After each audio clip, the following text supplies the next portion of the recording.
Scusatemi la qualità e tutto perché sto riprendendo ovviamente con l'iPhone, non ho portato nessun tipo di equipaggiamento, volevo semplicemente raccontarvi in breve com'è andata il mio arrivo in ashram qui in India e com'è andato il mio primo corso avanzato, perché ho fatto il corso avanzato chiamato Bhava Span qui nell'Isha Yoga Center di Coimbatore in India, lo yoga center famoso per Sadhguru.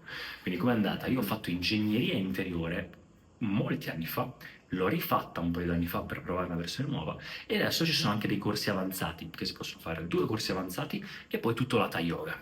L'Hatha Yoga ho già fatto delle cose come Angamardana, Buddha Shuddhi e c'è Bhava Spandana come corso avanzato numero uno, Shunya come corso avanzato numero due e poi il corso finale di tutti che è Samyama, ma per quello c'è una preparazione incredibile ed è l'unico che Sadhguru in realtà ti fa veramente di persona.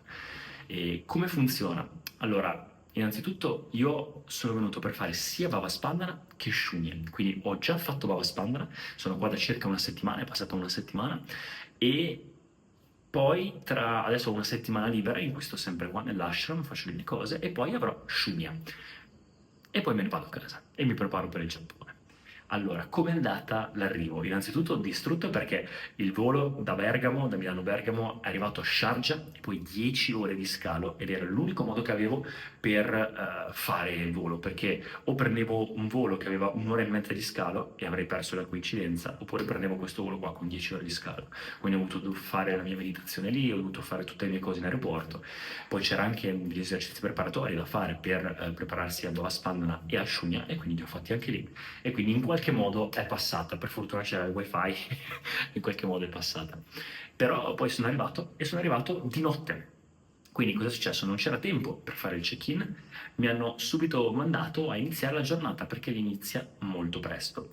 Ma diciamo che il mio primo approccio all'India e la mia prima volta in India è stato un po' pericolante perché sono arrivato e nonostante io so come l'India, c'è stato comunque uno shock culturale dall'aeroporto di Coimbatore all'ashram, ho visto cose che voi umani non potete.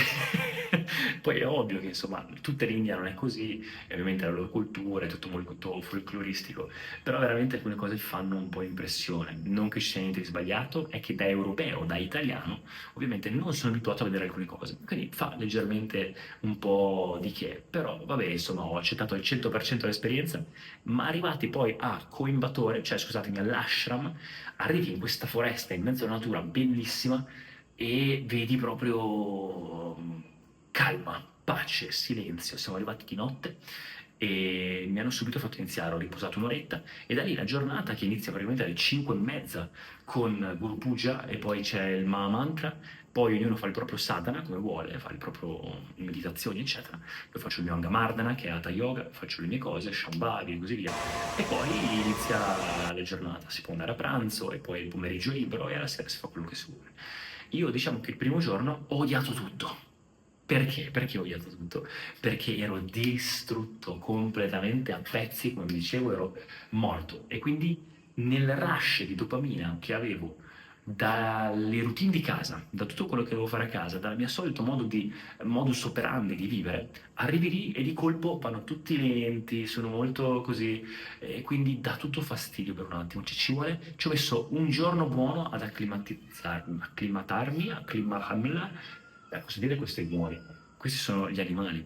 Perché? Perché arrivi qua e comunque il tempo è bellissimo, incredibile. 30 gradi più o meno, pieno di piante, pieno di animali. L'ashram è molto più grande di quanto pensassi ed è proprio tutto nella natura. Ho visto tantissimi animali diversi e c'è la parte, diciamo, dei cottage. Ci sono tanti vari zone di cottage, ma c'è la parte dei cottage e poi c'è la parte, diciamo, quei templi, quella sacra. E lì c'è il Dhanalinga, c'è il tempio di Linga Bhairavi, quello femminile, ci sono il Surya, con delle piscine dove si possono fare diciamo, c'è tutto un percorso da fare con l'acqua consacrata, ci sono tantissime cose che si possono fare, molto molto interessante. E io mi sono preso la giornata per esplorare un po', io sono arrivato lì come guest, come content creator, insieme ad altri content creator, gli altri facevano in ingegneria interiore, il corso base, io l'avevo già fatto anni e anni fa, e l'ho rifatto tra l'altro un paio di anni fa per Refresh e mi era piaciuto tanto e quindi dopo un bel po' mi ha scritto Luca, questo organizzatore, mi ha detto secondo me sei pronto per Bava Spandana. E quindi mi sono preso tutta la giornata, mi sono acclimatato e sono andato a letto prestissimo, ho visto la di Yogi, la statua quella gigantesca, bellissima, ho fatto qualche foto e poi sono andato a letto. Il giorno dopo già molto meglio, mi inizi a rallentare, inizi a sorridere, inizi a vedere le cose con più calma, inizi a vedere la vita attorno a te e sono andato a Bava Spandona. Questo video è un po' per raccontarvi l'arrivo e Bava Spandona, poi tra una settimana circa farò Sciugna e vi racconterò anche quello, poi se avete altre domande fatemele e ovviamente farò altri video. Che cosa è successo in Bava Spandana? Innanzitutto io non mi aspettavo di dover dare il mio telefono e rimanere lì senza telefono per 3 giorni, cosa che è difficile perché comunque io vivo col telefono, lavoro col telefono e quindi è un po' complesso. Ho fatto al volo subito le ultime chiamate, anche perché 500 passa giorni di Duolingo, e lo Strike, pensi a tutte queste robe, l'Apple Watch neanche, niente. E quindi un po' come un carcere molto positivo, in 150 quasi uomini, perché c'è la parte uomini e anche donne, 150 uomini entrati lì dentro, in questo posto separato, un po' tipo tempio, un po' monaco, un po' così, completamente nella natura, scalzi, si gira tutti scalzi, lì. Ed è incredibile perché non si è mai stati, ci si accorge che non si è mai stati così tanto tempo senza telefono. Quindi ho vissuto un po' quei ricordi di quando ero bambino, vivere nella natura così, e c'erano le scimmiette, c'erano i pavoni, gli scoiattoli, e poi a fare il corso. E com'è andato il corso? Io non posso raccontarvi quello che è successo nel corso, ovviamente, anche perché andrei a spoilerarvelo e se andrete a farlo non voglio rovinarvi niente, ma posso darvi la mia esperienza. E già nell'ashram esci dalla comfort zone, perché comunque cammini scalzo, la gente è diversa, mangi in questa big hall, che è un posto dove tu ti siedi per terra, ci sono i tappeti, ti siedi, uno si siede in gambe incrociate per terra nel piatto, passano i volontari e ti danno del cibo, tutto vegetariano, cosa che sapete che io con le verdure ho fatto fatica, ma senza problemi, ce la sto facendo molto bene, anche perché ti danno vari ci sono varie opzioni, passano tanti volontari e poi puoi fare i bis, quindi bene, pensavo di mangiare molto meno e pensavo di avere più problemi, quindi un po' ottimo. Mangi con le mani, poi ti devi lavare il tuo piatto, prima c'è un mantra, quindi diciamo che se uno non ha già un po' di percorso interiore diventa un po' uno shock. Per me è stato abbastanza easy, ma in Bava Spandana lo shock è gigantesco, cioè a livello di sopravvivenza, a livello di comfort zone, ti fa uscire da tutti i limiti, ti distrugge completamente a livello fisico, a livello mentale, a livello emotivo, a livello energetico, di tutto e di più.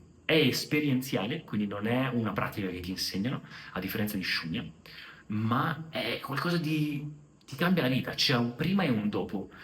E a me è piaciuto tantissimo. All'inizio ero un po' scettico, un po' così, poi devi acclimatarti, poi quando ci sono tante persone, non sapete il clima di gruppo, non è mai così, ma dopo è nata una fratellanza, una cosa, convivere, si dorme tutti nello stesso posto, cose pazzesche. E poi gli esercizi che sono fatti molto, molto, molto intensi, ti fanno veramente, fanno uscire il meglio di te. E anche se non lo vuoi, esci veramente ai tuoi limiti, ma devi dare il 100%. Quindi questa è anche una cosa, un prerequisito. E basta ragazzi, io non posso dirvi altro, ma lo consiglio veramente tanto. Io non ci guadagno assolutamente niente, però mi è piaciuto tantissimo. Sono molto curioso adesso di vedere come va avanti. Oggi ho salutato i miei amici, ho fatto anche tante amicizie con alcuni ragazzi che erano lì, sia italiani che non. Pensate che tra l'altro alcuni ragazzi mi hanno riconosciuto nell'ashram, una quasi 7-8 persone, perché hanno visto dei video sul mio canale YouTube in cui parlavo di inner engineering in passato, ma pensa un po'. Incredibile, più riconosciuti in India che in Italia. Quindi per me mi ha fatto molto piacere. E quindi niente, qua il cibo è tutto vegetariano, chilometri zero, sano, le persone sono sane, tutto prana positivo, cioè, sei in mezzo alla natura. E dopo che ti sei un po' ambientato, in realtà si sta molto bene. Le giornate sembrano durare tantissimo, anche perché adesso che ho finito il corso, cosa faccio? Faccio questa settimana prima di Sciugna e io come guest sto insieme agli altri, ogni tanto, gli altri italiani che sono venuti per Inner Engineering, ogni tanto mangio con loro, stasera c'è questa festa di yogi, e poi andiamo a mangiare insieme e si parte la mattina, come dicevo, alle 5:30 con tutto il sadhana, si fa il Mahamantra, si fa il Guru Puja, io faccio il mio Amarta, il mio Hatha Yoga, faccio le mie cose e dopo faccio si va a mangiare e dopo il tempo libero, quindi vado ai miei tempi, ai templi, vado a vedere della Linga, Linga Bharati, le piscine, il Surekun, faccio le mie cose. E poi ci sono dei corsi, degli eventi vari, insomma ci sono varie cose. Tra l'altro c'era anche Purnima durante questo periodo, quindi ho visto Luna piena, hanno fatto un festival bellissimo, ci hanno fatto uscire per vedere qualcosa lì perché accadeva durante Bava Spandana, coincidenza bellissima, abbiamo ballato durante la notte a vedere questa cosa, con la Luna piena, veramente ricordi incredibili. E ti toglie veramente lo yoga, è proprio, ho imparato che è proprio togliere invece di aggiungere, è proprio tornare nella vera vita ed è molto bello. Ovviamente le giornate durano tantissimo e mi sto ancora un po' ambientando, ovviamente, le stanze, ho cambiato già 2 stanze, questa è molto grande, un po' distante, ma è bella, non costano assolutamente molto, anzi, e devo dire che la mia esperienza intanto è positiva. Quindi vi darò un feedback, fatemi sapere se avete altre domande, mi fa molto piacere. Adesso io quindi ho fatto Inner Engineering, ho fatto Bava Spandana, devo fare Shunya, i 2 corsi avanzati, Samyama, che è quello finale, lo farò magari in futuro, ma Hatha Yoga ho fatto 2 corsi su 4, quindi mancano 2 corsi di Hatha Yoga e poi che io ho fatto Bhuta Shuddhi, che è quello degli elementi, e ho fatto, come si chiama, Angamardana, che è molto fisico, mi manca Surya Kriya e mi manca Yogasanas. Dopo aver fatto quelli potrò fare in futuro Samyama, ma quello è l'unico corso che fa tra virgolette Sadhguru e quello sarà un po' complesso, c'è tanta preparazione, è diverso. Quindi intanto faccio questi, anche perché bisogna un po' sbrigarsi, perché Sadhguru non è detto ancora che farà corsi per un po', e vediamo come va. Quindi questo è il mio percorso, un video sui pro e i contro in cui spiego bene l'ashram, ci sono alcune cose a livello logistico che non ho capito, come ad esempio la questione della carta, puoi pagare solo in alcuni posti, ci sono gli shop che sono molto belli, sia quello dei vestiti che quello non, poi c'è la caffetteria se uno non vuole mangiare nella beach hall, però in alcuni posti puoi pagare con la carta, in altri no, è un peccato perché comunque l'Isha Yoga Center è internazionale, Sadhguru è internazionale, quindi non capisco perché. E anche la questione della SIM, vabbè, è un po' vicino alle montagne, quindi ai piedi delle Vigliangiri Mountains, quindi capisco che non ci possa essere tanta data, tanto campo, però insomma almeno da mettere un wifi, almeno dare la scelta, capisco che uno usa il telefono in ashram, però almeno dare la scelta di poterlo usare se lo vuole per lavoro, per altro, molto magari sta qua anche come volontario, insomma è un peccato.